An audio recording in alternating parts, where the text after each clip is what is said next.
Gentlemen, what's up? Mr. Popko. Popko. How we doing, sir? I'm doing fantastic. How are you? Good, and you? Good. How was your Christmas? Nice and peaceful. Marcus, how about you? Doing it was all right. It was Just all a right. little hectic. Yeah, it's always a little hectic. So I have two kids, and one is almost 6 months old. And I thought like once you had kids, like people would come to you, but no, it's still Christmas morning comes, do the presents in the morning, pack everything up, travel to this person's house, that person's house. By the time you get home, it's 9 o'clock at night, and it's like, where the fuck did the day go? Yep, exactly. That's true. But today is the 29th. So recording before the new year. This episode will be released. It'll be the first episode of 2023 for the Popko project, and I'm joined by Marcus Welliver and Mike Elwood. Yeah. I Thanks for can't having us, Popko. Appreciate I that. can't say you're of a band, right? Like, I mean, you're the Marcus, is it just Yeah. Marcus Welliver? The So we did that for recording purposes, uh, just so it'd be a little easier to find my name as if something were to happen where I would branch off into something else. Johnny Kogut actually mentioned it first. He's the bass player in our band. And he said, maybe think about using your name. It's a little more easy to uh, demographic wise that way to use your own name, uh, I guess, in that aspect. yeah. Well, I So, wasn't. but Go but ahead. it is the Wells River Band outside of that. Okay. It's Yep. Wells. So I'm familiar with that name, right? Yep. But I wasn't familiar with Marcus as a singular person. And I had a mutual friend of ours, Kyle Demko. He's like, "Where do you hear Marcus? Where do you hear it? Where do you hear it? Where do you hear it?" I'm like, "Okay, cool, man. Like, I'll definitely check it out." I was listening to recommendations, and but everyone's buddy and friend. Their music's fantastic, right? And I remember it finally got released, and I heard it, and I was like, "Holy shit!" Kyle Demko did not lie to me. Kyle Demko did not lie to me. Well, he would never do that. He'll do a lot of things, but lying isn't it?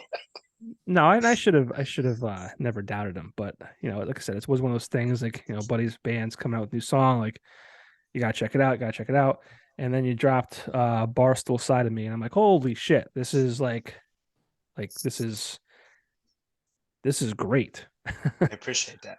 Yeah. So I mean, Yeah, like, thank you. I mean, where did that come from? I know you've released a couple songs since then. Probably what, a handful Yeah, almost three. now. We've had three out since then. Yep. Yeah, so you have Barstool Side of Me, Head to My Heart, Uphill Both Ways, and Warning. Yep, that's correct. And then I think you said you have another one coming out soon. But Should be soon. We planned on having Out My Window, it's called. That's the next single. We planned on releasing that on Halloween originally. Uh, and then we pushed it back. We wanna do a little bit of promotion on it. sure. Uh, I'm gonna have Corey from Locals Only. Uh, he's also does a lot of photography work. I'm gonna have him think of something for a cover art. So we're gonna do something cool for that. So just a couple things we want to get in line before we let it out. It'll be in the near future here this spring, hopefully. Very cool. Very cool. So talk a little bit about this music. I mean, like I said, you dropped that first song and I was like, holy shit. I mean, it sounds fantastic. And not only is it just a good song, it sounds great. I mean, you could put that on the radio today and wouldn't be surprised at all hearing that. So talk a little bit about the process and how you guys came together and um all that fun stuff. Mikey, you want that one, Mike? Sure. Yeah. So we had a mutual friend, and Marcus was playing in a trio. I was playing in another trio, and I had a Friday night off, and he was like, "Hey, you need to come out to." I think you guys were playing at Rob's Pub. It was It Marcus, was yeah, Marcus, Tim Johnson, Mick Wildner. They were playing a trio. And I think originally I told our buddy Pooner, I told him, I was like, sorry, dude. I was like, it's my first day off in like 7 weeks. So I was like, I'm just going to stay home. But then he's like, no, he's like, you got to come out. So after a while, after they got done playing, we kind of got to talking, and I didn't realize that Marcus was 19 at the time. But yeah, so we kind of got together. The bars didn't know either. Statute of limitations has passed.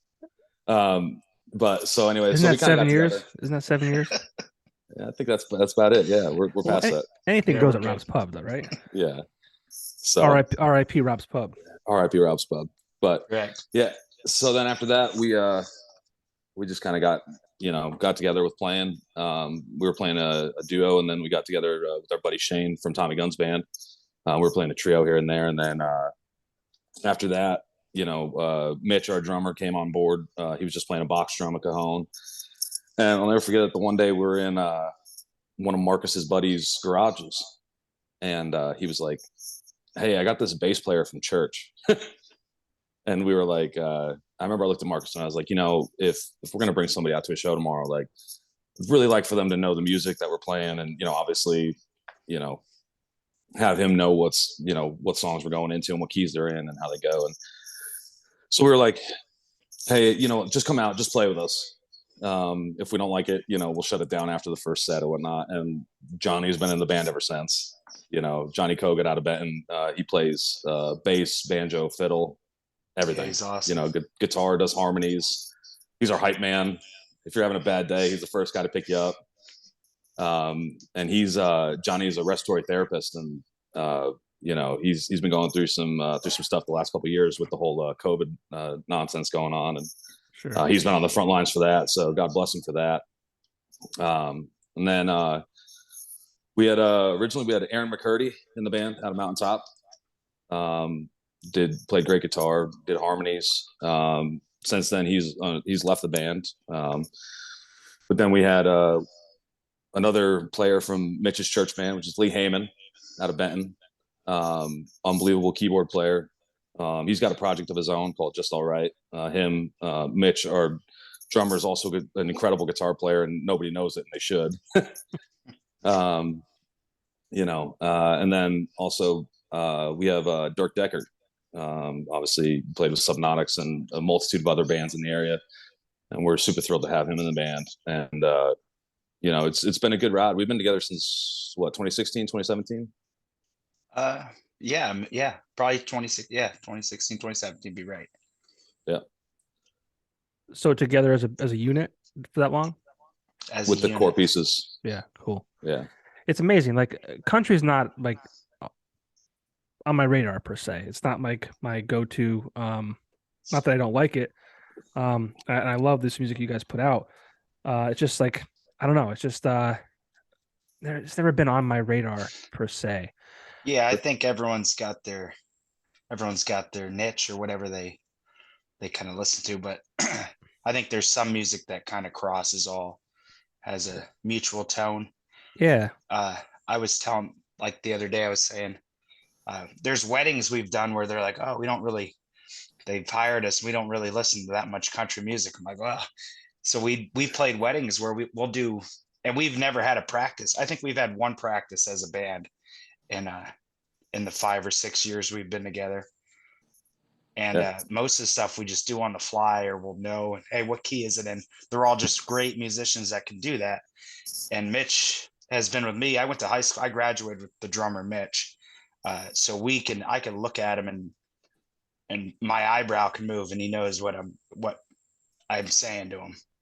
Right. So we've done weddings where maybe they don't listen to that much country, and we'll play whole shows at Allman Brothers, CCR, Black Crows. Yeah, it'll go. Yeah, if I know, as long as I know the lyrics, usually we could get by with it. Yeah. Well, it's funny because you mentioned cool. all these players that I've that are in other bands that I've heard of and been familiar with. So it's kind of cool that, like, you guys all came together. Pros, obviously, because you're talking about not practicing much, so that's wild. Yeah, absolutely. I think our buddy Dustin Douglas, he played with us the one day, and he was like, the thing I love about you guys is you guys are like the Grateful Dead of country music, where like the song's like 80% of the way there, and then you guys could just do whatever. you Yeah. know, Yeah, I where love Dravage. yeah, Hell yeah. unbelievable Yep. player. So, but yeah, but he was like, he's like, you get foundations there, but you want to take a 5-6 minute solo, you can do it. You want to take a 2-bar solo, but the song's there. Yeah, nothing we ever really do as a band is like to the record. nothing's it's definitely not it's unorthodox for sure. It's not like you hear it, that's what I like about music though. I like it that way. Some people like to hear it perfect. I think Tommy Gunn's band always is a good example of someone down to the every note, as is perfect. And that's awesome. But I always like just raw and it's good to sound, and it's good and it's bad in a way maybe, but I always just, whatever happens, sometimes we'll play the same song the same way 100 times, and in one night something's a little different. Yeah. And we play it a little faster, we play it a little slower, and that's little things like that. I think that's what I like about music though. Oh yeah, that's the fun part about live shows, right? Like, you can kind of do that shit on the fly. Yeah. Yep. And I think too, it also helps us grow as musicians, because you got to be on your toes during the show. You got to be, tentative. You got to be watching, so things don't get stale. Yeah. Especially with me, everyone is on their toes. Yeah, it's I hate talking about COVID because I'm just fucking sick of it and I'm over it. But I mean, one thing that worried me about musicians when that kind of hit was just the fact that you guys couldn't be out playing. Everyone I've talked to has been like, you know what, it was almost like a not a good thing in the sense of what it did to the world, but it was good in the sense that people like you and them, and they were able to kind of slow down, kind of focus internally, maybe write some new tunes, but they were no longer having to play every Friday, Saturday night. It just kind of had time to like breathe per se. Absolutely. Speaking of COVID, super thankful for the t-shirt drive that you guys did.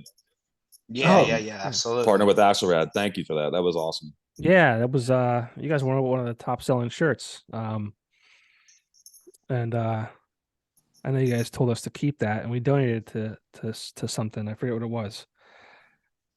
That's good. Shit, what was that? Yeah, I forget what it was off the top of my head. It was a couple years ago now, but thank you for kind of absolutely sending it back. But what I was worried about was playing shows. It's like an outlet. It's twofold. It's being able to play, be creative on the stage and things like that, but also like enables you guys to like test out different songs, and it's like a comedian where you guys can work different rooms and perform and see what works and see what doesn't. So it's like, man, these guys and girls are getting crushed, and that's why I did the whole t-shirt thing, was just because I always said that whenever someone does a benefit, right, we always find out who can play the benefit for whoever is ill or whatever it might be, or fortunately someone's house burned down, and we always look to musicians to book them, draw a crowd, people come in, donate, and you guys do it every time without question, without hesitation. You guys are proud and happy to do it, but like no one's ever like returned the favor, I guess you could say. Not that you guys ever expected it, but it just it was never done. So I felt like this was the first time that we kind of said, hey, like it's our time to help them. So I'm glad people responded well to that. Yeah, absolutely. That's cool. So yeah, definitely appreciate it. Thank you. But yeah, so I know Popko too. We definitely played a little more than most during COVID. There was a lot of places that let us do outdoor stuff or outdoor covered stuff, or there'd be private events. There was a lot, by reservation only, right. Kind of one of those things. You guys are outlaws. Yeah. As long as it, I mean, I don't like to get into the politics of anything. So I just, no, I hear you. But I know I was pretty, I guess it is. I said to Mike earlier, it already is out in we played through a lot, pretty much the whole thing. But I never like to get into politics at all. Yeah. I think You that can't. I think that's I You think can't. that's better. I think it's better left unsaid. I think it's something that no matter Yeah. no matter what you say, you're gonna Yeah. cause somebody's Yeah. gonna get upset with you. So if Well, Yeah. everyone's as Like I long as said, you we were fortunate. I was gonna say with the whole COVID thing. With like I said, you know, when bars and were letting people back in, they were letting us basically do by reservation only kind of thing, where everybody was spaced out. And you know, we'd post about it on Friday, and you could tell the people were starving to just get back out in the world. Yeah. Because you know, we posted about it on Sunday, and by Monday morning, every table's booked in like a big restaurant. You know, and so you know, within the regulations of the time, you know, we were fortunate that we were able to get out and play. No, not a lot of full band stuff, or you know, we would do full band stuff outdoors where everybody was spaced apart. But you know, we definitely were a little more, I guess, how do I say, fortunate to be able to keep that revenue stream. You know, and for us, you know, in the band, we all work regular jobs, so you know, we weren't crushed as much as some of these working musicians, where music is their life. You know, that's all that they do. Right. So yeah, that's true. Yeah, it was just interesting how people navigated the whole thing. Responded Absolutely. to it. Yeah. Yeah. I What agree. I never thought Crazy we'd, time. I never thought we'd live through something like that. Crazy. Yeah. But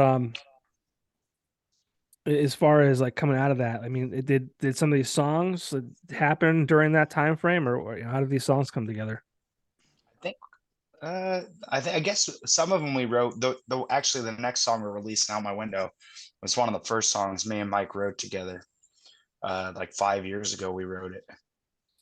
Yeah. And we've been playing it out at live shows for years. It's a lot of people's, a lot of our friends and family's favorite song that we wrote. It's one of our favorite songs. If not, it is our favorite song. Absolutely. So It was cool when we wrote it because I think Marcus had been laid off because of rain. You know, he works on Highline poles for the power company, and you know, he'd been laid off for rain for like 7 days or whatever it was. And so we sat down to write, and somebody said, and I think it was Marcus or myself, said like, man, it's always raining out my window. And like, that's the title hook to the song, you know? And the coolest part about it was we had the chorus, and Marcus is in the room that he's in now. And I went outside and I said, you write the first verse, I'll write the second verse. And 10 minutes went by. I walked back in the house. He goes, all right, I got this. And we just played the song through, and it was it. It was done. So Amazing. that's Amazing how that Mike's happens. Mike's always, I think, almost, and we have a lot of, maybe 30 or 40 songs we've written together, or maybe a half dozen more or a dozen more that are half written. yeah. But it's always, I usually do the first verse and Mike always comes in with the second verse. It's religiously, he has a second verse. It's a first verse, second verse, and then come together on a chorus and a bridge. Yeah. But Mike's the only person I've really written anything with, or that you feel comfortable. I think writing music, you have to be comfortable with writing with whoever. It's just like anything else. If you're not, you have to be able to say, like, if I say I don't like that, like, you have to be able to understand that and not take offense to that.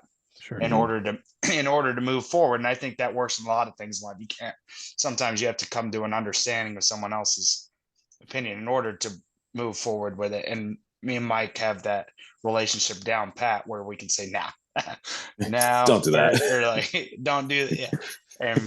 And you can use that and work forward with it. And some people you feel like you can't speak up against because they'll get upset with or pissed off. And it's funny too, because there's even one of the songs that you know, we were writing early on, and there's a line in that yeah there's a line in that song where, or no, it's almost over you. Yeah, almost over you, where he says this line, and I look at him, I'm like, dude, no. And then like a week later I text him and I go, yeah, that's the right line, it's got to be in the song, you know. He said don't cheese out. Yeah, don't cheese. Don't cheese. Don't be And a then cheese ball. and then the more and more like I heard that line in my head, I was like, you know what? I said that's the only way. That's got to be in the song, you know. Right. So Now, are the songs that you write typically about real life situations, or like, how does that come together? Usually, usually I know what they're all about. Personally. and I always, Barstool Side of Me is the title track of his life. yeah. You want to elaborate on that at all? Or no. They definitely have a little self-reflection, and it's weird how you know sometimes you know what the problem is and you still can't fix it, or whatever it is, whatever the aspect is. A lot of self-reflecting, and a lot of the stuff that me and Mike write isn't happy at all. Sad songs make me happy. Well, it's funny. I just released today an episode with a musician, he goes by Telco, and we were talking about how, like, writing songs when you're in a good headspace versus when you're in a bad headspace, and it's like I have no musical talent in me whatsoever, but I feel like if I were to try and write a song, I'd have to be like sad or depressed, or like it wouldn't be happy. And I don't know how people typically write music when they're happy. But yeah, I don't know. I don't know either. We always kind of say too, like, we're genuinely two of the happiest people you'll ever meet. Yeah. But like those old, like, sad country songs that like mean something to people, like that's something that like I've always gravitated to, Yeah, but it could be anything. You can hear somebody say something and you're like, oh, I got to put that in the song. Yeah. So it come from anywhere. It could be personal experience. It could be something that you've lived, something that your buddies lived.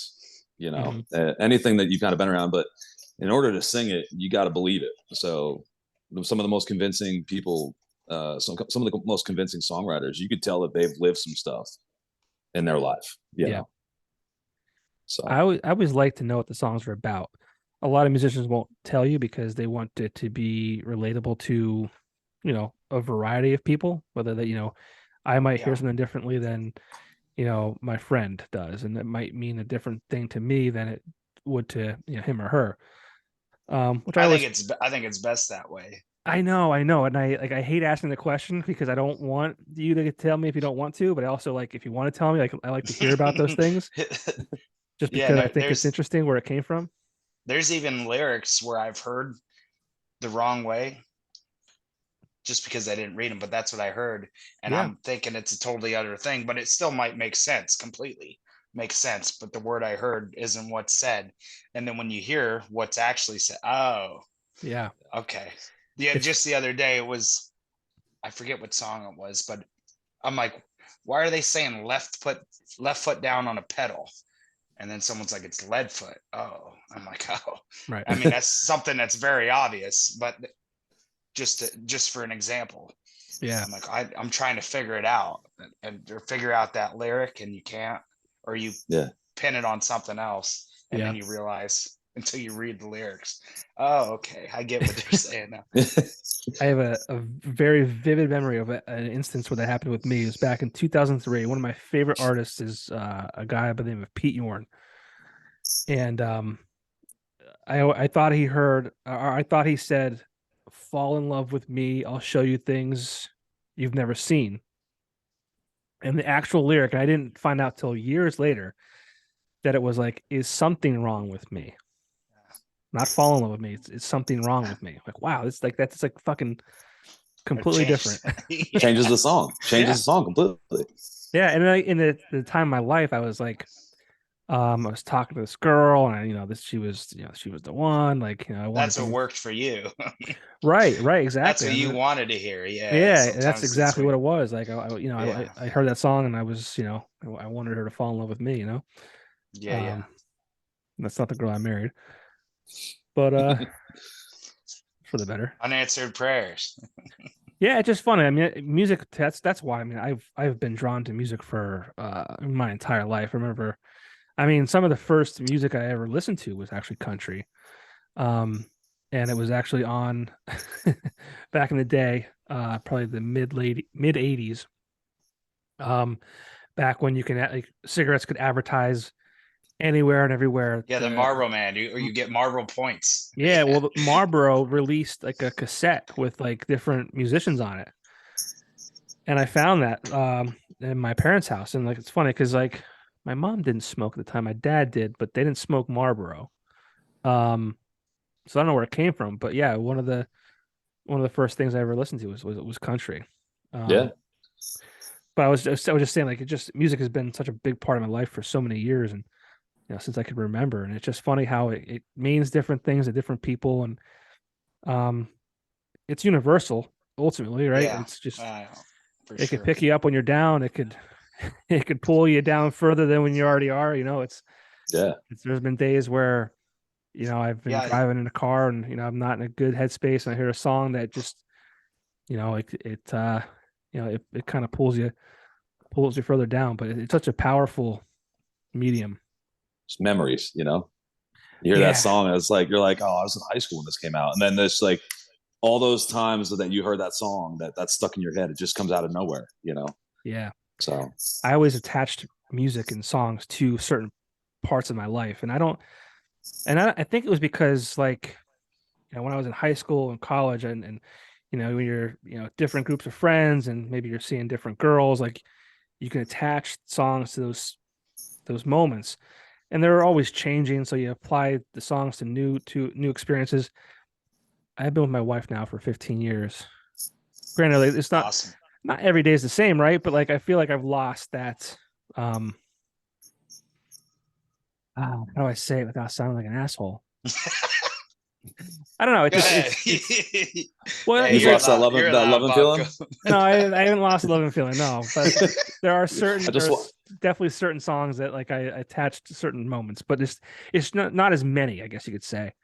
Um, Maybe I'm just not listening to music as much as I did in those days of my life either, just because just being busy and all that kind of shit. But it's a great time to dive into country. You need something yeah, new. That's what it is. maybe you're right. Maybe you're right. No. Well, now I'm waiting for this next song from you guys. Yeah, you're getting complacent. That's all, Popko. Yeah, I I mean, know. I have always liked the band. The band has always been my favorite. I don't think it matters what genre you like. If you don't like the band, then I don't think you like music. That's how I love it. There's so many. They touch on blues, country, rock, whatever you can. They touch it all, and lyrically great. Levon Helm, I love the band. Some awesome music. The Last Waltz. Have you ever seen that, Popko? No. That's a good one to check out. Okay. Gotta watch it. that. Yeah, The Last Waltz is such a cool documentary. I'm also thinking that a lot of the bands that I really loved, in those time frames, late 90s, early 2000s, and when I'm in high school, college, they were also so great. Like I'm thinking now like of Incubus and some of their first 3 or 4 records. They were amazing. And then like even like the newest stuff they put out within the last 2, 3, 4 years, it just didn't hit like it did back then. So maybe it's not the Do moments you of my think life. they It's just changed? Do you think the band maybe changed I their mean style? I'm sure they have to a degree, right? I mean, Or do you think it's you that can't maybe relate it's to it both. as It's much? probably both, right? Just It different could be. times of your life. I also think too, like there's like certain songs that you just can't go back and hear again for the first time. Sure. No matter how much they try to replicate it with a new album. Yeah. Like even with a modern artist, like a modern country artist like Luke Combs, like his first 2 albums are some of my favorites that I'll ever listen to, and his new stuff is good, but it's not the same as those first 2 albums to me. Right. You know, I think I guess it's that way with every artist too. I'm that way with Eric Mhm. Church. I guess any artist you think of. I always think the first 1 or 2 albums of an artist or a band are always your favorite. Mhm. Maybe it's something about being the first time hearing it or being new. Yeah. Well, I mean, And then yeah, going back to, I attach things to life experiences. Like I'll never have another first kiss with my wife. I'm not saying like our marriage or our life together has become boring by any means, but like, our first trip to the beach will never happen again. Our first Okay. kiss will never happen again. Like those firsts that you have that you kind of put on a pedestal and maybe associate certain times of your life and music, all that kind of shit. You can't get back again. Yeah, like chasing the high, pretty Yeah. much. That Yeah. first. So Yeah, I don't know how we got That's into hard. this, but yeah, I mean, music is powerful. Very. absolutely. So yeah, I'm very jealous of people who have the ability to play. It's funny. My mom wanted me to play the banjo or at least take banjo lessons when I was younger. Not even a guitar, straight to the band. Right? Right. So I'm in sports, right? Like I'm playing baseball, I'm playing basketball, and I to this day I bust on her. I'm like, because I wish looking back on it, if I can go back in time, I would say yes, I'll play banjo, whatever the hell you want me to do. But like, you couldn't tell me like, John, your father and I, we're not very tall. You're lucky if you make it to 5'10", 5'11". You're white. You're not going to be the next Michael Jordan. Like, let's be realistic. Let's play the guitar. It's something you can take for the rest of your life. Steve Nash, though, Popko. Steve Yeah. Nash. Well, yeah, the same with Muggsy Bogues, right? Like, there's freaks out there. I'm not one of them. But I could have taken like the application of banjo and applied it to guitar and other instruments Well, for the rest of my life. I'm too old now. Everyone's like, it's never it's too late. not that. I don't want to hear it. It's too late. It's fucking way too late, dude. Like I'm 40. I'm 40. I'm 40 years old. Tricks. I'm 40 years old, right? I've got 2 children, a wife, a full-time job. I mean, I do this, which I love, and I'm able to attach myself to music in this aspect. I don't have time to pick up a guitar and try and do that. Can you sing, Popko? No. I mean, when I'm drinking, We'll hit karaoke. I've been known to do I don't know if it's been done well, but Possum Kingdom by the Toadies. Oh, Okay. I've been on stages with bands Okay. around NEPA. I used to do it with a band called Lesson One.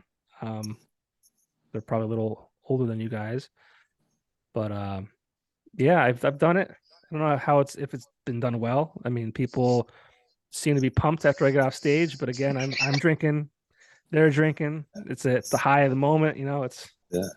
I always say too, it doesn't matter if anybody's good or not. If you have the balls to get up in front of people and sing, like that's one of like you got to have some serious huevos to be able to like get up and do that. It's the power of the beer, the alcohol. That's what I mean. Yeah, There's been moments where I've been like to shows and like my friends were like, "Oh, you're gonna do Toadies tonight, right?" And I'm like, "Well, not right now. I need a few more of some liquid courage here." We'll learn it with the band. Yeah. We'll learn it with the band for you. All right, Toadies, Possum Kingdom. Okay. I did it at my brother's bachelor party back in 2017, and my cousin recorded it and played it back the next day, and I'm like, ooh, that's real bad. That's real bad. But the guy's karaoke machine sucked. Like the lyrics were missing. Like I'm gonna blame it on him for being out of tune. Hey, listen, musicians are always their biggest critics, so maybe you are a musician, Popko. Maybe I am. I've always thought about trying to record it. Like, obviously having multiple takes and all that kind of shit. But I've always thought about doing it just because, like, I don't know what it's been about that song, but it's the only song I've ever done. I thought about doing it, but I don't know. Yeah. We got to, like I said, we'll learn it with the band for you. Okay. Where would be the best place to come up and play with the band by you where you can come catch us? Well, we got to make it plenty of advance notice. Again, don't get out much, the kids and all that kind of stuff. I'll travel. Oh yeah. We got to be in front of a crowd that's also hammered, so they can. That's a country show. That's what I'm thinking. Like Pisano Family Wines, you're out there. Yeah, we could do that. I don't know if that crowd gets wild or not, but I feel like they're in the woods. It's a nice place, country. Yep. What else is out there? We'll I have don't to know. Where have do you. you go? We've had some festivals at my buddy's house. Some awesome festivals. Where's that at? Last year, it's in Hallmark Creek. It's down the road from Pisano's. That's where I'm from. last That's where I grew up. in Hallmark Creek. Yeah. Oh, I'm a fellow creeker. I'm a Wow. country boy at heart. That's why you were playing and you still didn't play the banjo. Nope. That's where we're up by Sirax Grain House. It's actually behind Sirax. Okay. My buddy Justin, he built a stage down there and everything for him. It's a big ass stage. It's funny. My band played down there, and my buddy Justin said to Mitch, he's like, "Hey, what can we do to make it better next time?" He's like, "A stage would be nice." And next week he had a stage up. We had a stage up, fully covered stage. I'll send you some pictures of it. It's awesome. But last year we did Springfest, and we had Dustin Douglas, 20-pound head, Mellifluous, Frankie Marcinkowski's with Mellifluous. He's awesome. Kyle Demko played Shane Fabiani, Lance Thomas, man. And then we played at the end of the night. It was awesome. Yep. Awesome. One thing I love about the country folk is what can we do to make this better? Stage. Boom. Yeah. Built. Literally next day. Yeah. Next week, he was just like, my mom still lives out there. My brother still live out there. Oh, right on. So yeah, you got a place to stay. You can absolutely. You can get pickled up, drink some Busch Lights even. Get weird. Yeah. I got Bud Lights on deck here. I'm ready. I got the Busch Light. I might be the first one on the Popko podcast. The Popko project to drink Busch Light. It's funny. Like, dude, they're like the fifth person who's called the Popko podcast. And I'm like, did I fuck this up? Did I fuck? It has a nice ring to it. I know. And I thought, like, I did think about that, but I'm like, I don't know. I wanted it to be like, bigger. Like, I wanted it to be efforts like the project, the shirts thing, and then I did the thing with the beer, and I don't know if you guys saw that or not, but like I wanted it to be like this thing, like this umbrella almost, and like this thing that kind of has like these things under it. The podcast being one of those things. Yeah, that's a cool. Yeah. So that's why I went away from the Popko podcast, but it has a nice ring to it, though. I think I know. I said that without even. I know. Right. It just rolled off the tongue. You just string it out, just the Popko Project podcast. Yeah. That's just this wing of the Popko Project. Right. There you go. Right. Yeah. I have a guy at work who calls. He goes, "Hey, it's Johnny Popcast." Oh man. But what are some of your favorite local places to play at, whether local or even beyond? So I think our favorite place has always been, or one of, is Morgan Hills, the golf course out here. Hell yeah. That's just it's just because it's such a local crowd. Gets rowdy. It's the only game. It was the only game in town. You know, it was a good time.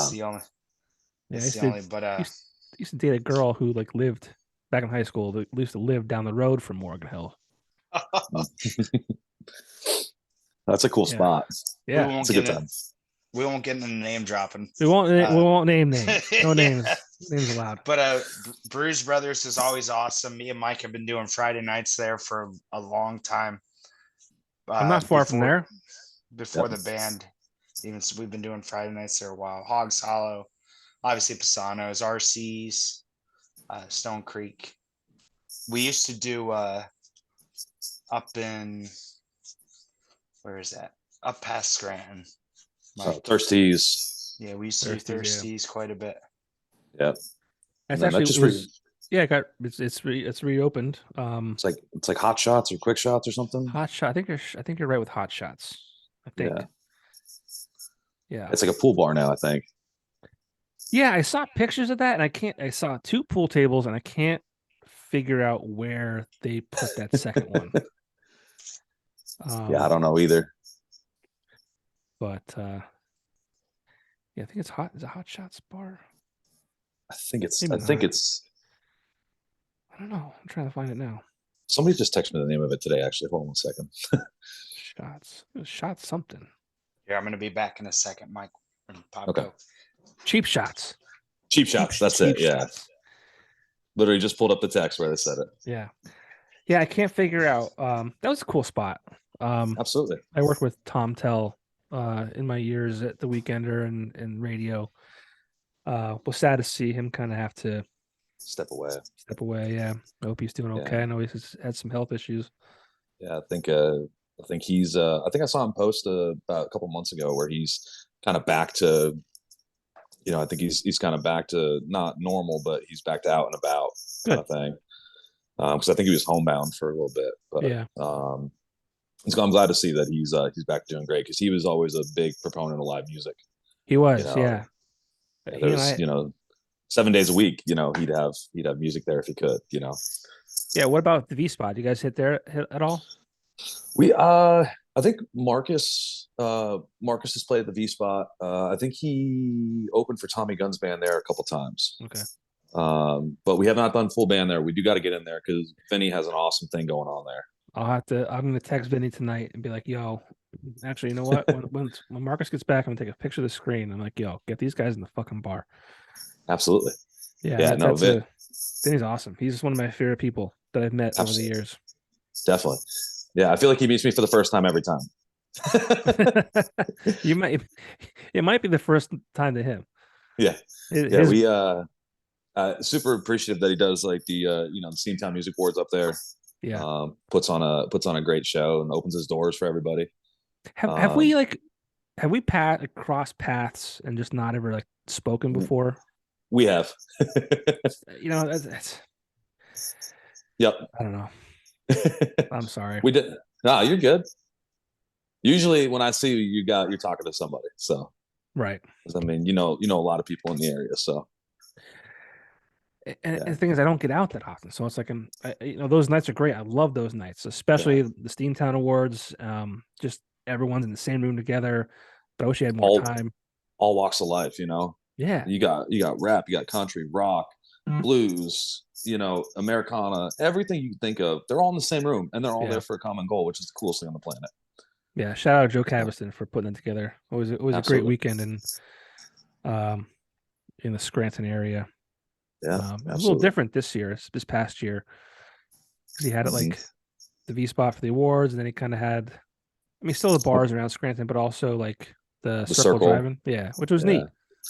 Absolutely. Yeah, and Kester and all them put on a great production up there. Yeah. I don't know if he got up there for some of the shows at night. They were I saw some videos, but man, some of those video boards that he's putting together for, behind the bands, I'm like, this is a mountain production all on, at the drive-in, It really it's cool to see.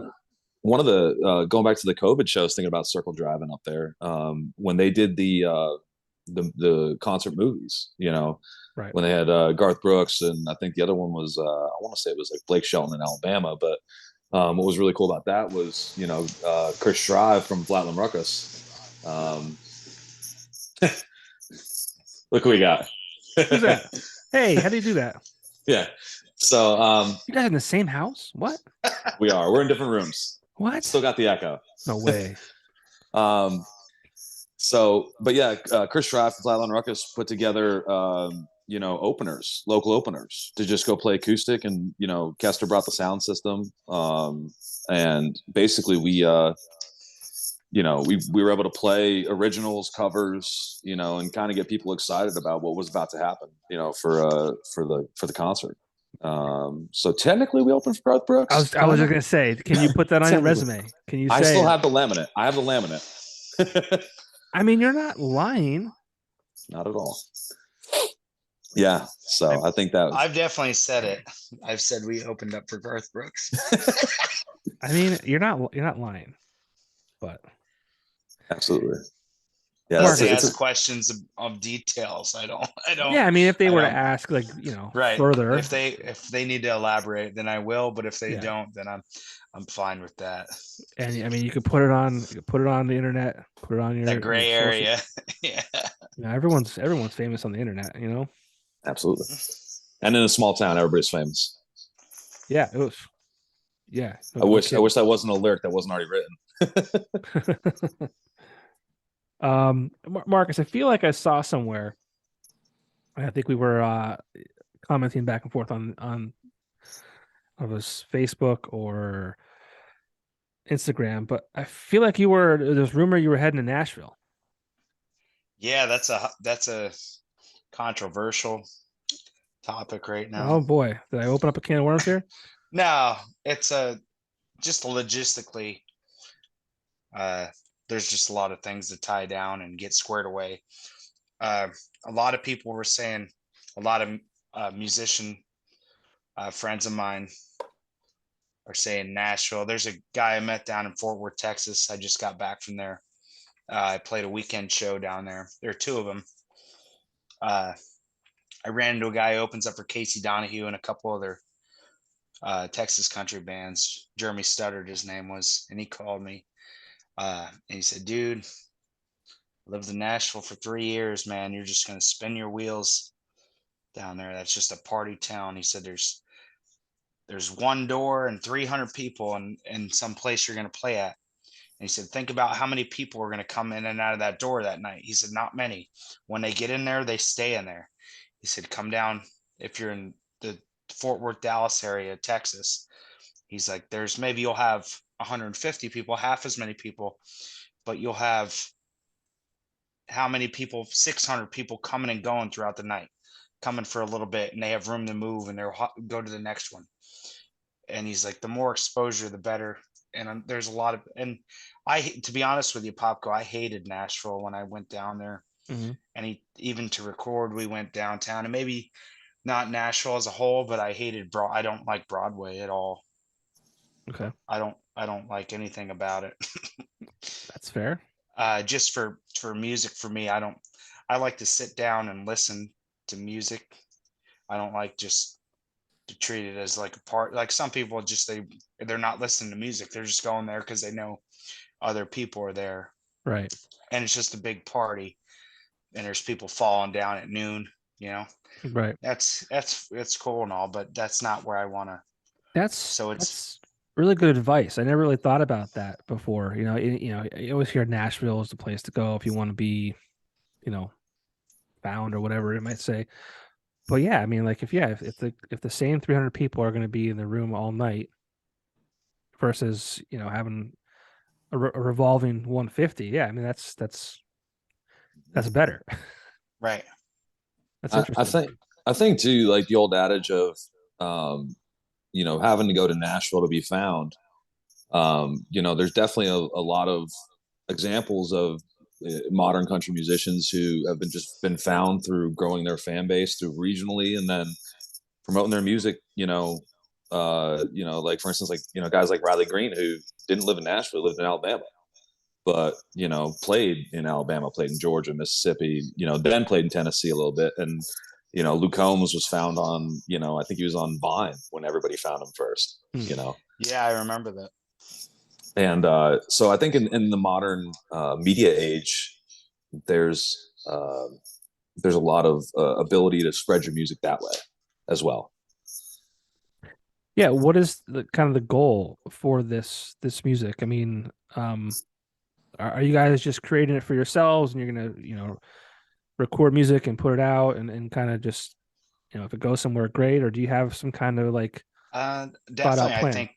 I think if I don't think there's an exact plan or an exact route, but I definitely think the goal would be as far as you can possibly think to take it would be the goal. Sure. To hear it on the radio, play it on the radio, or have someone sing a song that me and Mike wrote together on a radio. I think if you shoot for anything less, then you never get to that point. You have to definitely strive for whatever you could possibly full potential. But I also think you have to put yourself in a position, the best position possible to do that. I don't think, and that's why the thought of moving is in my head. I want to be in the best possible position. I don't want to say, well, I didn't do this, or I could have did that, or could have done this, could have done that. To put yourself in the best possible position to meet people or do something And then you don't have an excuse looking back, because I would Right.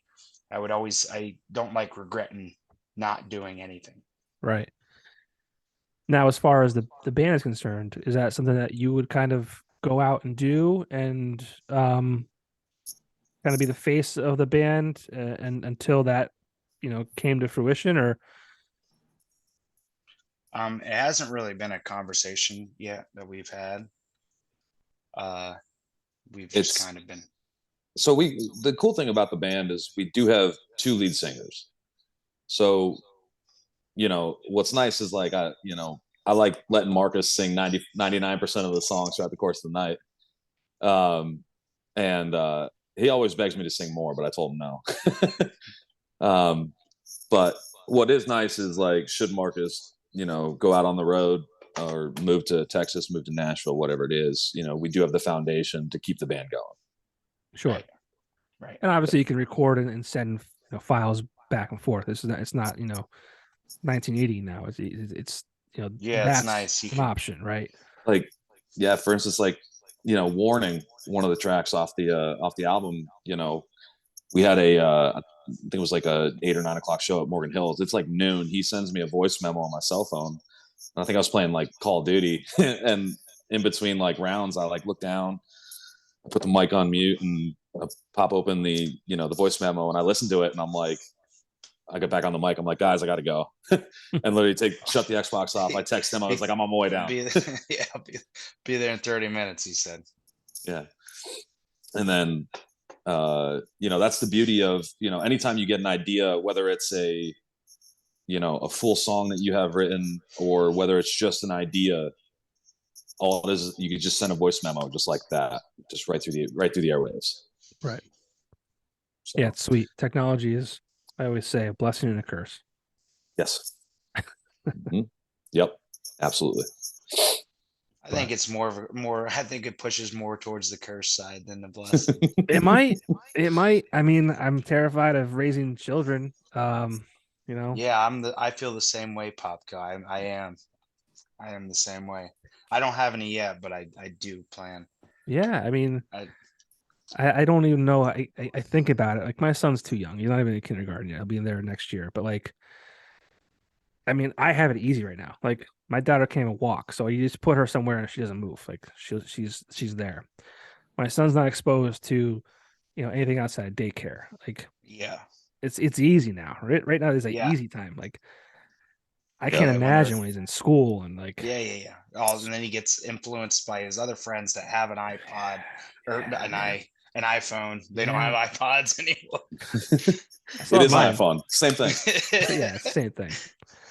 But I don't know, Mike. If I have a son, he's not getting any type of technology until he breaks an arm. That's or what you something. say. That's what you Cool. say right now, dude. I mean, listen.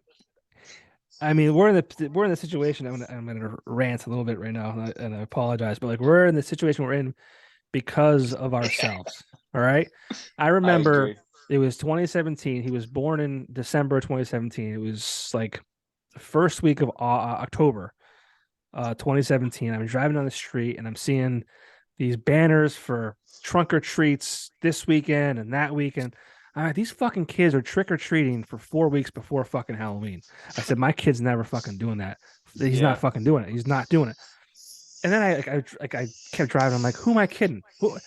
Of course he's gonna do it. Like, what am I gonna say? Hey, Link, You're a hard ass. You can't like, all your friends are doing that. No, you can't though. Okay, because I'm not gonna let you. Like what? Like, I get it. It's hard. And then Yeah, fucking sports. I mean, I've had this discussion. I don't know how many times when I played sports. The coach brought a big black bag, dumped it out. There was like 5 helmets that everyone fucking shared. There was 5 bats that everyone shared. There may have been like one kid on the team whose parents bought him a baseball bat because he was an only child and they had extra money. But we shared bats, we shared helmets. Now, it's every kid has their own fucking bat. Every kid has their own fucking helmet. they all go to private training. Private training. The old damn Rainey. It's insane. Yeah, I mean, it's wild with sports, like you said. Like, nowadays, like, these kids, if you don't go to a private facility, you're not going anywhere. Right. What was wild, like growing up with baseball, like, so I was in high school, I graduated in 2008. And in high school, there was one premier team. You had Legion Ball, but there was one premier team in the area. It was like the Music Mets, right? That was the only travel team in the area.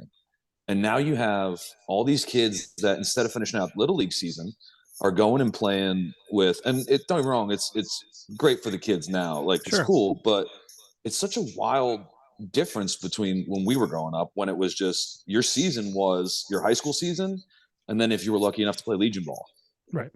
that's it. Yep. So, and a lot of these kids hyper focus on one sport now too. There's, a lot of these kids aren't playing football and baseball. You almost have to excel. Yeah. You can't be a well, you can. You have to be a freak. But I think some sports kind of help with another. But to excel in a certain sport, you have to be devoted year round to that.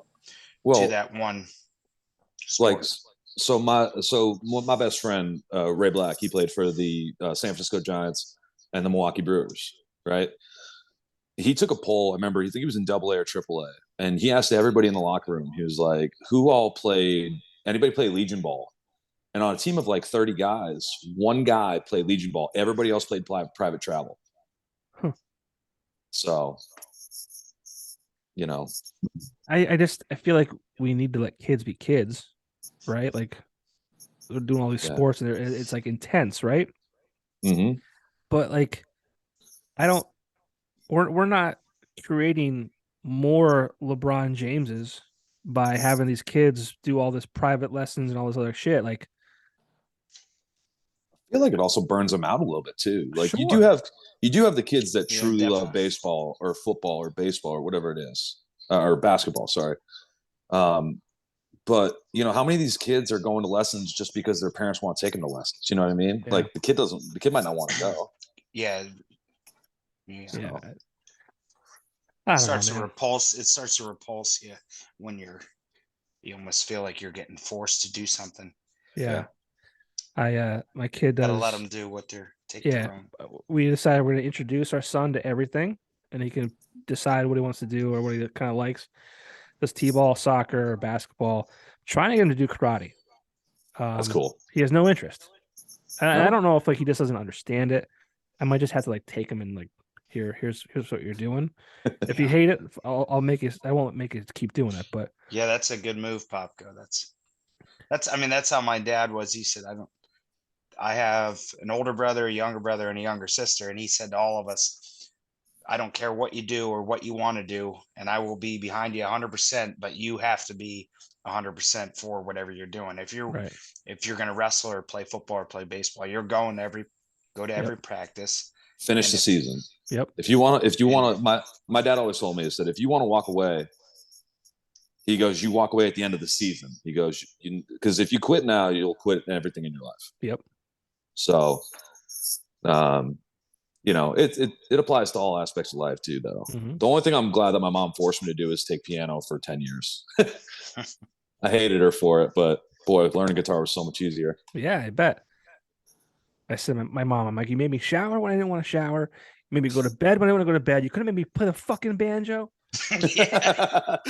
I'd love to hear Popko playing some banjo. No. We'll have Kogut, our bass player, give you some lessons.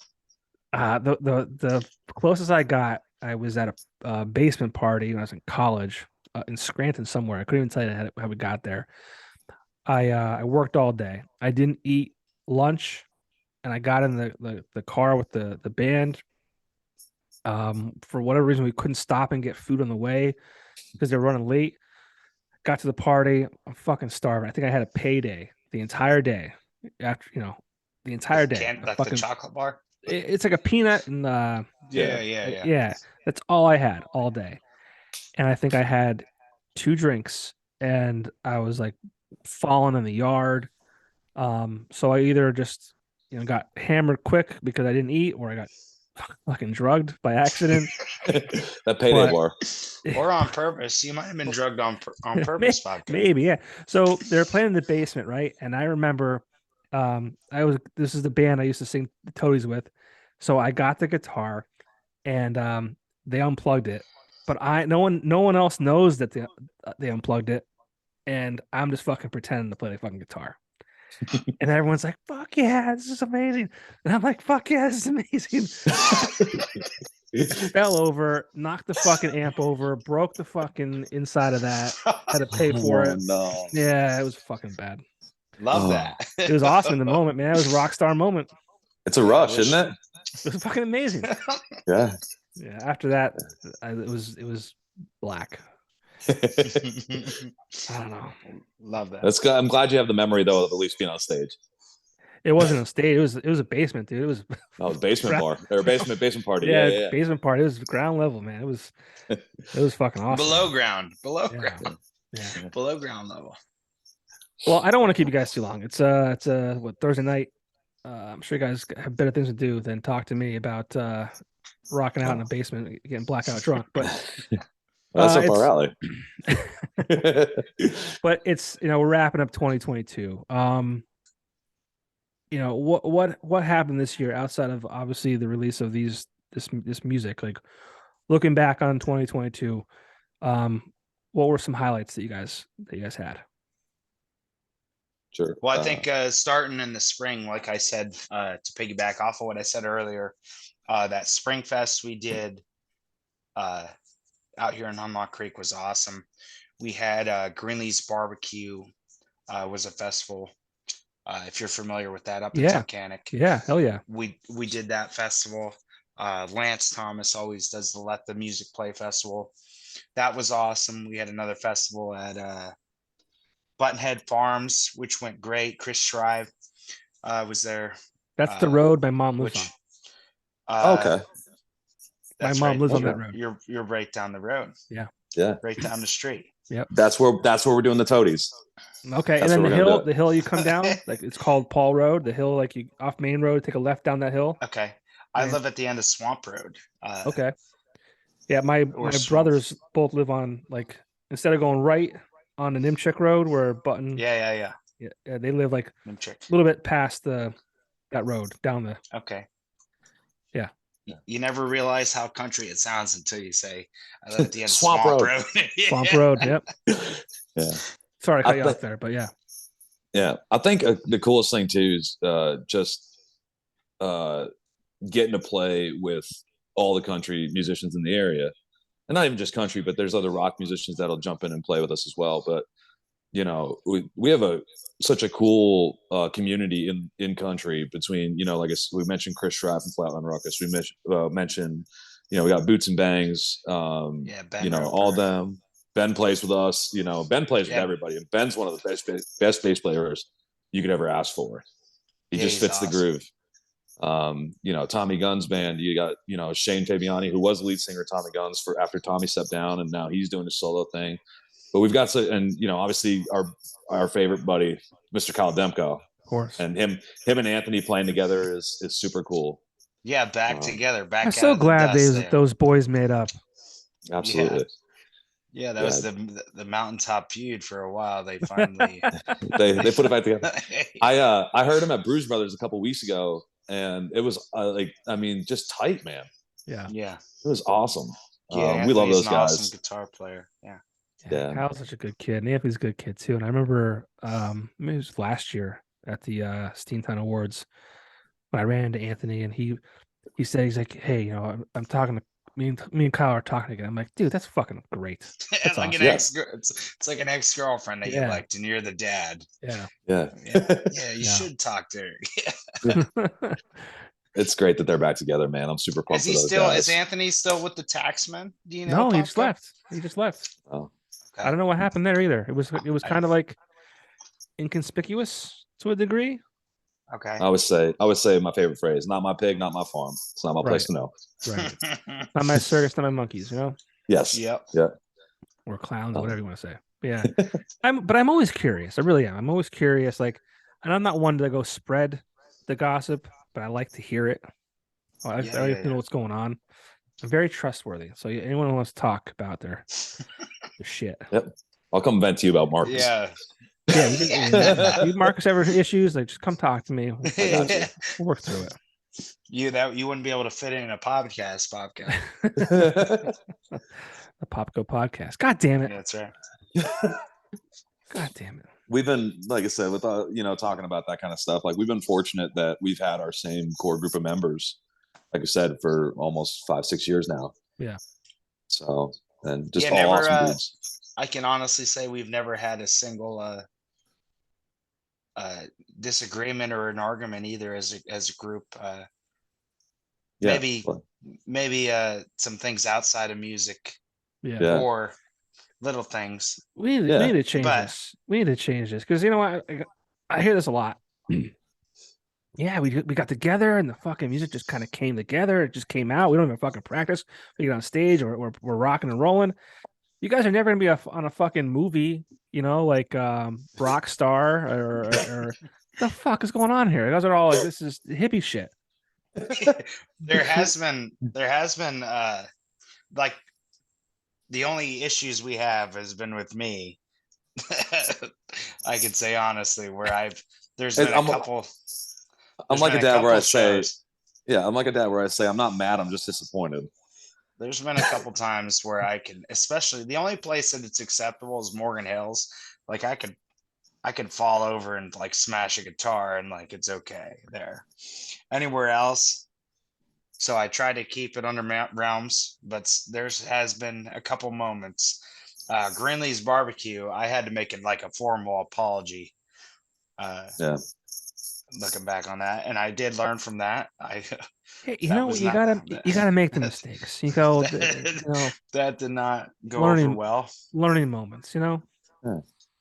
And everybody was understanding. There was other factors, and that involved in that. And, but it was one of those where I didn't text Marcus this big long thing. I just said, "Call me tomorrow." That's all it was. You get that? We need to talk. Yeah. Like, fuck. Yeah, give me an anxiety attack. Yeah, we need to talk. No one needs to talk. It was Monday when he called me. But no, like I said, everything is good. Like I said, as far as the band goes, like you said, it's like hippie stuff. Like we just have the coolest band wherever. I'm kidding. No, it's the truth though. Like where we literally just we're there to play music. We don't have a set list or anything. Yeah, you just kind of feel the crowd and just kind of shout out whatever you want the next song to be. Yeah. It's awesome. Yeah. All right. We're wrapping up 2022. Let's look ahead at 2023. What's in store for you guys? Yeah, I think we're looking forward to a lot of like the carnival shows are super fun, the county fairs and that kind of stuff. Marcus, you got your buddy from Texas coming up, right? Yeah, I got my buddy Trent Walker from Fort Worth, Texas coming up in February. I've been doing this for I'd say the last 2 years now, where I'd go out and I'll play somewhere. Like last year I played at Floribama. I don't know, Popko, if you're familiar with that. The Floribama, it's like this little bar town on the Alabama-Florida line. Yeah, I'm guilty of watching. I watched Jersey Shore. And then they had a spinoff called Floribama Shore. Okay. Same place. Yeah. So that's So I don't like to admit that. So I like drama. Yeah. As long as it's not my own. So I like that stuff. Those shows, I'm with you there. Those shows like feed the need for that. So go ahead. I'm sorry. Yeah. So I went down there and played for a week, and I met my buddy Willie Treywick. He's from Alabama. He was playing out there. I got up and played with him, and he's like, "Yo, man, you're playing with me tomorrow night at the Wharf." I said, "All right, sounds good." So I played with him, and I'm like, "Yo, come up to Pennsylvania sometime, and we'll do like a week, like just drive up and we'll play Tuesday to Sunday." And so he's came up probably 6 times now. And then I went back down there to when I was recording, and I met his buddy Jared Hill. And actually just 2 weeks ago he was up, which he's incredible. Jared Hill, his songwriting. Got a story in his voice. Well, he just did a cover of your song. Yeah, I saw that. Yeah. His voice is incredible. He does what is it, Black? He Yeah, does Pearl Jam Black. Pearl Jam. Yeah, Eddie Vedder. He sounds like the country Eddie Vedder.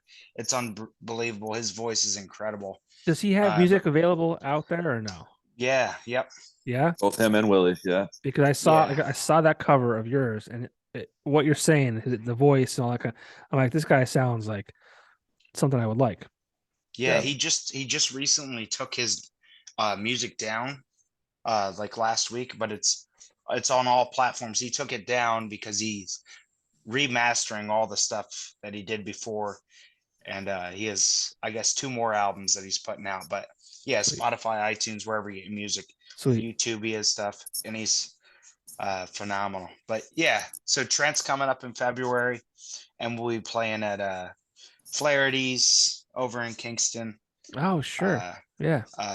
We'll be at Morgan ID. Hills, ID Bar, Stone Creek, RC's down in Benton. I think Wheels too, right? Up in Mountaintop. Yeah, Wheels on the Sunday.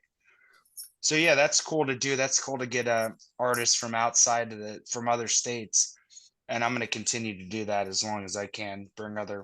Meet other people, bring them up. They just stay at my house in the spare bedroom. We just play for a week. Jared was rough to. That's a rough week with Jared. Jared. He's a good time, man. He's a good dude. Jared is nocturnal. Okay. So when I'm waking and I work, I got to be up at 5 o'clock to go to work, and he's going to bed at 5. Yeah. So yeah, you have to be prepared for that week. That was a rough one to get through. Yeah. I think the coolest thing, I was gonna say, I think the coolest thing too about like when he brings these people up is how receptive everybody from NEPA is. Yeah. Like they love just getting to hear, somebody talk with their, Southern accent, but they love getting to hear these dudes play music, and play their originals, and they're super receptive to them, which is cool. I feel like more people need to know about these because that sounds like a lot of fun. And I feel like you guys, like the vibe you guys have, is just kind of like, yeah, we'll fucking play tomorrow if you ask us to, or whatever. Like, let's fucking go. Yeah. That's sweet. Most of the time, bar owner comes up. Most of the time, bar owner comes up. You want to play for another hour? Yeah, sure, we'll play. Yeah, you got money? That's usually how we do it. Beer? Yeah. Wings absolutely. are expensive. Put down put down 12 wings. We'll talk. That covers the tab. There you go. Yeah. Shit. Yeah, we'll have to let you know if we're ever doing like one of those Sunday songwriters. Dude, like fucking I'll give you my number, text me, fucking message me on social media. I don't care. Like, just keep asking me, or just at least let me know, because there's just I'm trying to stay on top of everything. I try to. I can't keep it on everything. So it's just like, you just gotta tell me. Hit me with the head. Yeah. Especially Buttonwood Farm or Buttonhead Farms. Like I said, my mom lives down there, literally 30 seconds away. My family lives out that way. I'm sure my brothers have seen you guys play. They're I don't know if they're regulars at Morgan Hills, but they're frequent. Are they the Popko last name as well? Yep. I don't know. Yeah, I feel like I would know him if they go maybe. to Morgan Hills. Yeah. Well, my one brother's quiet. He has a bigger beard than I have. He's shorter than I am, and then my youngest brother is a little taller than me. Also beard, but You have to send me a picture. I'll tell him if I've seen him. All right. Okay. Yeah. I pretty much grew up in there. Yeah, my one brother looks like a terrorist. But my youngest just actually he fell at work. Second story balcony. Oh wow. Yeah, hit the concrete. Just talking to me earlier. That was the 17th of December, just a few weeks ago. And I was like, he broke his wrist. And we thought that was all it was. I think he's having some issues since the accident. So Yeah. We'll keep in our thoughts for you. Yeah, thank you. I was surprised that that was another reason I was late tonight. I was talking to his wife, but I the fact that he got away with just a broken arm, I was like, you were fucking lucky to be alive. Like you could have smashed your head and you'd be dead. And they thought he was dead. No, Like, absolutely. He didn't move for 45 seconds, which probably felt like an hour. Wow. But Yeah, yeah. anyways, I don't want to bring it down. But yeah, I'm sure my brothers maybe have seen you. But yeah, Yeah, tell send me me a when you're playing out there. Tell me. I live in Duryea, so if you want to if you're out this Oh way, yeah. Well, how about you get us set something up at one of your favorite places, and me and Mike will come up and play one something. of my favorite places. One of my favorite places. Well, that'd be the V. He missed that whole conversation. Oh yeah, we were talking about the V spot. Oh, okay. Yeah. Yeah, we haven't played there with the full band, but I opened up for Tommy Guns there. That's what he said. Yeah. Yeah. But I mean, well, even Bruce. I mean, Bruce isn't that far from me. Yeah, come down to That's a Bruce. good Bruce time. is always a good time. Yeah, Oh, we yeah. just played Christmas there, or well, I ended up playing because Marcus had to work. But man, that crowd there was one of the best. And I told Marcus when I got here, and I said, we got to talk to Andy about doing full band for Christmas next year. Yeah, Maybe it was unbelievable. Maybe we'll do something for Easter. Yeah. What about the We'll set Jazz it up. Cafe? You ever hit that place up? I've I seen have shows not. there. Yeah. I've seen shows there, but I'm glad that they're doing shows earlier. Yeah. I was talking to other musicians about it because they used to do like the headliner would go on at like 1 a.m. Yeah. or you know what I mean? Like it was like super late, and I'm super glad that they're doing everything starts at like 8 now. Yep. You know, so Yeah. that's a super cool spot though. I think everything pre-COVID was later. Like we always played super late. 10 to 1. Yeah. As a band, and now everything's 8 to 11. I'm so happy because I'm not getting home at 4 a.m. anymore. I still get home at 4. Well, you're young, aren't you? Yeah, I'm younger than you, Popko. Yeah. But we also, my buddy Adam Ross, he has Stamp Creek Outfitters. Me and Mike's buddy. He, if you're familiar with Riley Green, bigger country music singer, newer guy. He coached him in college football. He's Adam Ross is one of the football coaches at Richmond University. Okay. So I was just down there a couple weeks ago, and I played for their football team thing pregame. Homecoming, right? Yeah, I think it was homecoming. Yeah. So in a month or two here, we're going back down. I'm doing a national anthem and playing another one for the basketball team at Richmond. They have they're a big basketball school, Richmond. It's Steph Curry, wasn't it? Or I'm thinking of somebody else, but there's a big name player that was a Richmond Spider. Yeah, they're a big D1. They're a big basketball school. Huge, beautiful arena, or would it be a stadium? Coliseum. Would it be a stadium? Would it be a stadium? A basketball arena, I think. Arena, yeah. Arena. Yeah, I think it's arena.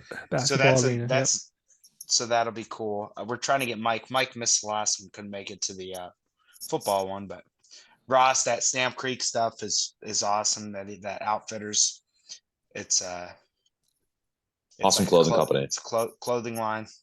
Awesome, What's it called? Awesome guy. Stamp Creek. Yeah, awesome guy, awesome company, Mm-hmm. and it's a good guy to bounce songs off of. You ever cross paths with Nate Hosey? Nate Hosey. I met him at the Wyoming County Fair last year, but I've never. He's got some. He's one of the best guys I've ever met. Just super down to earth. Loves his country. Loves his family. Yeah. Great turkey hunter. Yeah, great turkey hunter, and great songs too. I mean, Yeah. I'd put you guys in the same bill. I mean, that would be a fucking killer show. I mean, that'd be cool. He's got some great songs if you want to check him out. It's the songs much like yours. Like, you just want to kind of hang out and chill, and his is very like, campfire, like with your best buds and fucking drink some beers, and I love that. That's the vibe. That's the vibe. Shotgun a Bud Light. Well, I'm not a good shotgunner. We'll teach you. I got iced on my 40th birthday, and I chugged it. It was bad. It was slow, but I did it. You got it. Yeah. Was it Demko? Did Demko put you up to that? No, but it was at Bruce Brothers. Demko actually played at the party. Yeah. Yeah. Demko will bring you like a Vegas bomb or a Jaeger bomb or some kind of He was funny. He something. the party was over. I'm like trying to find him so I can pay him, and he's like, "Dude, I'm out in my car. I threw up. I got overheated." I'm like, "Dude, I'm like, do you have COVID? You were just singing to my entire family and friends for the past 2 hours." He's wild. He's one of the best. He's probably one of the best supporters of music and one of the greatest in the area to come through and push. I was gonna say the Santa Drive, you know, the Toys for Tots, man. And I was bummed. I told him, I said he's got to move the date because the last 2 years I've been in Delaware. I was away. I was in Fort Worth when he did that too. And I was like, Kyle, you got to move it to another weekend because I'm traditionally in Delaware that weekend. Right. But that's a super. I mean, you want to talk about like one of the coolest things that you could put together. Yeah. You know. Yeah. This cool. this valley, the people in it are some of the best. They say the valley with a heart, and that's the truth. I think it's cool, Popko, going to other places. Like the past year or two that I've been like outside of the state playing places, and then those people that do come up here, or when I go down there, you can see a difference in how you can really learn to appreciate the music scene in this area a lot more, and people that come up here, they see it too. This is crazy on a Tuesday or Wednesday night how you have people coming out and supporting live music in this area in particular, for sure. And it used to be better than it is now. I mean, believe it or not, I mean, it's still good. I always say I would put this area up against any other city as far as the talent that goes around, whether it's country, pop, punk, heavy metal, like everything. It's a whole indie blues. It's awesome. You know. Yeah, I love it. Hell yeah. It's funny. Like I said, you listen to a guy like you would look at a guy like Stingray, right? Mm-hmm. And you just see this guy sitting in the bar, and you're like, all right, what are we gonna get here? And then this dude starts playing. You're like, that guy needed to be in the blues scene in the 70s. Like he is unbelievable, you know. And then guitar players, like going back to it, like guitar players like Dustin and all those guys. You know, there's so much talent. It's unbelievable. Yeah. And the following and support, like you said, we've been fortunate in the country scene that there's such a huge following for country now. Country is one of the biggest things out there, and so we've been very fortunate. Absolutely, yes. And we've been fortunate that we'll play shows, and like Morgan Hills, I think they'll do like whatever it is. I don't want to say a number, but let's say it's 250 people at the door, and it's sold out by the time that we start playing. So, Well, Marcus, when you're around in Texas, if you're in Austin, I need you to find my boy Joe Rogan and tell him about me. If I see him, Popko, I'll let him know. I love Joe Rogan. He's the man. He is. He's the man. I just love the vibe. It's just real conversation. Talk about whatever. Yeah, just like this. That's why I started. Even though Neil Young tried to get rid of him. A couple did, yeah. I think he's cancel proof. It's weird. Yeah, well, the simple man don't need him around anyhow. That's what Skinner said of Neil Young. I don't know, man. It's I don't understand the whole thing. I mean, I think he has guests on that share both sides. Like, and when did we lose that? When did we? Oh, I'll tell you when. Because everyone who's fucking right is far right, and everyone who's left is far left. I mean, there's no fucking.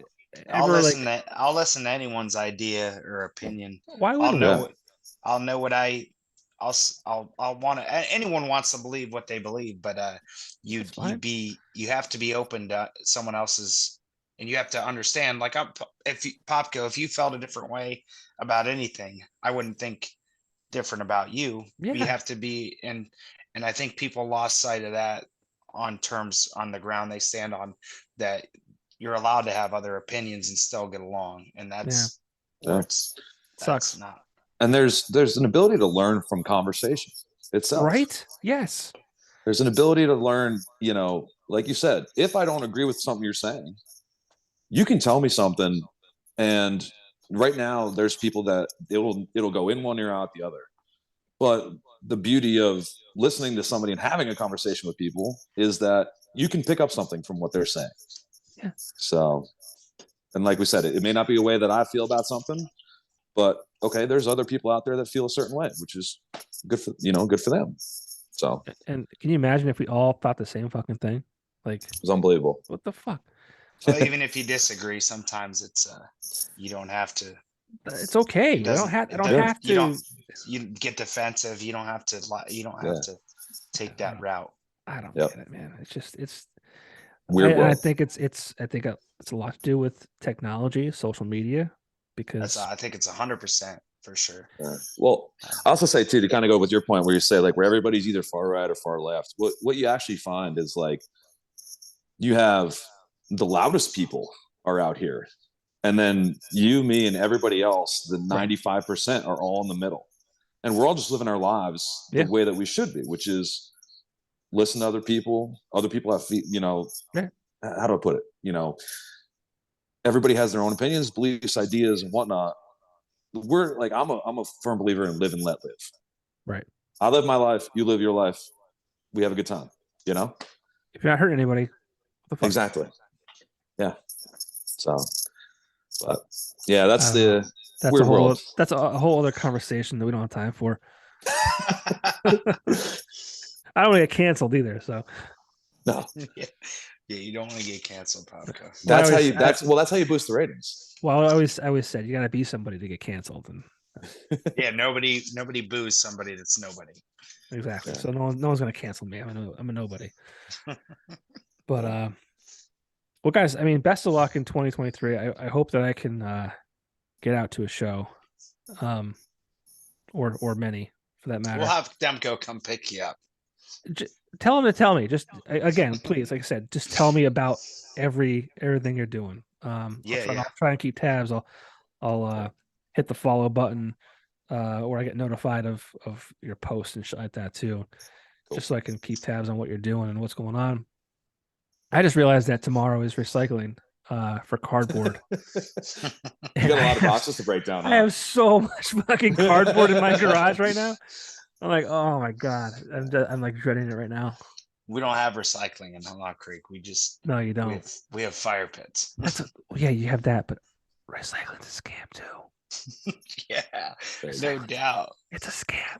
Yeah, I'm not aware of it. I've never heard of it before, but I understand plastic and stuff. Only 5% gets recycled. Save the turtles. I've heard. Yeah. Popko, this is my random thought that popped in my head. Did you go see Jason Isbell at the Kirby a couple years ago? I did. When it was just him and Salivating?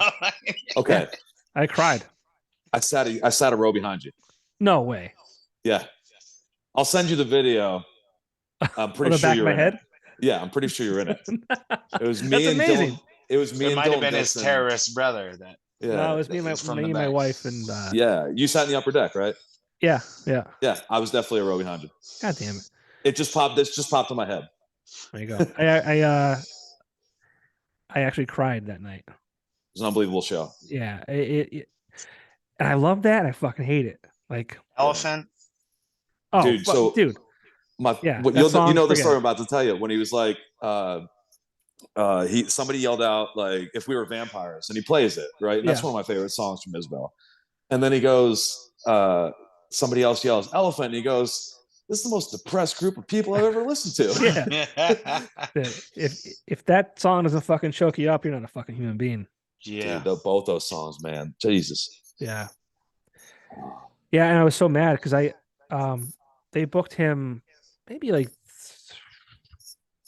5 months ago. A few years before that. No, before that. Oh, okay. Yeah. That show we're talking about, and wasn't on my radar. I think he played at like 200 people in the Kirby. Mm-hmm. No one there. And I was like, and I found out about him after the fact. I'm like, God damn. But yeah, you want to hear? So real quick, I know we got to go. We don't have to go. So cool story. Speaking of artists playing for nobody, this is before I knew Marcus.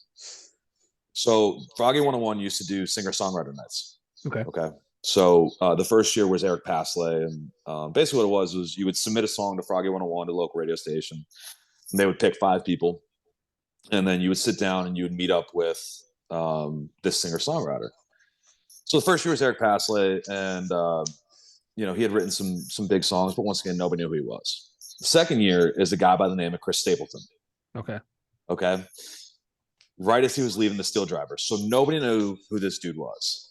But nobody knew that he had written probably, 90% of what was on the radio at that point. Right. But he's got one of the most unbelievable voices and whatnot. And so show up to Bruise Brothers, and they do this conference upstairs in Furia. And then downstairs, it was going to be a free concert, right? So Froggy 101 was promoting it for weeks and weeks and weeks. And dude, there's literally 9 people in Bruise Brothers. Chris Stapleton played for 9 people, unplugged, like no speaker. No, like I remember Crockett going like, "Do you want me to do a sound check and plug you in, get an EQ and whatnot?" And Stapleton just goes, "He's like, oh, I'll just play it acoustic." Best 45 minutes of music I'll ever listen to in my life. Yeah. Right below that Isbell concert.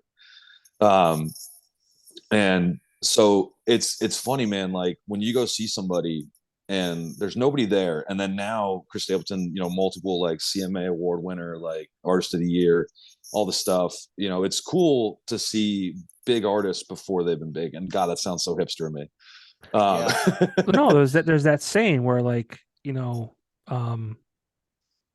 Chris Stapleton was at one point playing in a local bar. Nobody. Yeah, Eric Church was at the Woodlands. They were all like the local, Yeah, I mean, local musician. It was funny too. Like even like Luke Holmes, like me and some friends on a Monday went out to like the Union County West End Fair out by State College, right? And there it was $2 to get into the fair. That was your admission to get into the concert, and there was like maybe 400 or 500 people there, right? Then a year later, he plays at the Sands, and there's like maybe 3,000 people at this show. And then a year later, you go see him in Hershey, and there's 15,000 people in Hershey. Yeah. So like it's cool to see the evolution of like, the way these artists have gone about it and how their crowds have grown, and it's also motivation for somebody like Marcus or myself. Yeah, absolutely. Yeah, there's something I always say. I mean, Breaking Benjamin. Ben used to play at the Voodoo Lounge in Luzerne. He used to stop by Hops and Barley. This is even before then. This is like this is probably 01, early 2000s, before like their Polyamorous came out. On the X Games. But yeah, he'd pop into River Street Ale House down past Bruise, and do some open mic shit. But one thing I've like been kind of preaching, and not only have I been preaching, but also people have kind of been like saying it before me during some of these podcasts, is like it only takes one. Like it only takes one person to like the right person to hear what you're doing or share what you're doing or whatever it is. Like it only takes one. And you never know where it is. Yeah, that's go ahead, Marcus. No, I agree absolutely. That's where I'll end it. That's it. Just cut it. Don't even say bye. Just take one. Popko, appreciate you, man. Same. I'm looking forward to seeing you guys. Thank you so much, Popko. Yeah, I want you to send me that video though. Absolutely. I will. I will. Because that's funny. Yeah, I remember thinking it. I remember just like sitting here, it just popped in my head, and I was like, "Wait a minute, I'm pretty sure he sat in front of me at the Isbell show, man." Yeah, because I think to the right of me was a taller friend of mine. We call him Jibbo. His name is John, and there was so many Johns in our group of friends. We called him Jibbo because it stood for Jibbo, or John is a tall one. No, I'm sorry, not tall one. John is a big one. Jibbo, Jibbo. Okay, all makes sense now. Yeah, but I'll send you that. Yeah, that's interesting. That's so funny. It's small world, man. This NEPA is special. Very special. Absolutely, man. But I wish you guys nothing but the best in 2023. I hope we can you as well, brother. Cross paths and shake hands and give hugs and share some beers and just some good times together. No doubt, brother. Looking forward to it. Yeah, best of luck with everything, and I'm here however I can help you guys. Thank you, brother. Appreciate you. bet. Thanks, Popko. Appreciate it, man. Thanks, guys. Have a good night. See ya.